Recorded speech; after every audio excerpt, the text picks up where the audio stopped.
ঠিক ফজরের নামাজের সময় ইসরায়েলের হামলায় গাজার আল দারাজ এলাকার একটি স্কুলে প্রাণ হারিয়েছে শতাধিক ফিলিস্তিনি।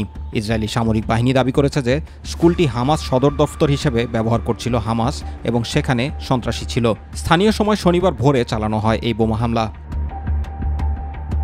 স্থানীয় সংবাদ মাধ্যমের বরাত দিয়ে জানা যায়, হামলার পরই আগুন ছড়িয়ে পড়ে স্কুলটিতে। এদিকে লেবাননের দক্ষিণ সীমান্ত থেকে প্রায় 50 কিলোমিটার দূরে উপকূলীয় শহর সিডনে একটি ইসরায়েলি ড্রোন হামলায় হামাস কর্মকর্তা সামের আল হাজ নিহত হয়েছেন। চলতি মাসের শুরুতে বৈরুতে হামাস কমান্ডার ফুয়াদ শুকরের হত্যার পর এই অঞ্চলে আক্রমণের হার বাড়িয়েছে ইসরায়েল। অপরদিকে মার্কিন অস্ত্র ও সামরিক সরঞ্জাম কিনতে ইসরায়েলকে $350 কোটি সহায়তা দেবে যুক্তরাষ্ট্র। বিষয়টি নিশ্চিত করেছে মার্কিন পররাষ্ট্র দফতর।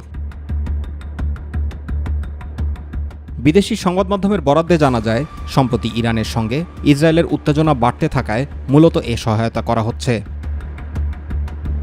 এ সময় পররাষ্ট্র দফতর আরও জানায়, চলতি বছরের এপ্রিলে ইসরায়েলকে অস্ত্র কিনতে অর্থ বরাদ্দ সংক্রান্ত বিল পাশ করেছিল কংগ্রেস। ওই বিলে ইসরায়েলের জন্য $14 বিলিয়ন বরাদ্দের উল্লেখ ছিল।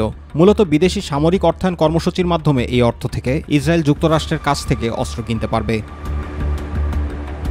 জুবাইর রহমান, মাই টিভি নিউজ।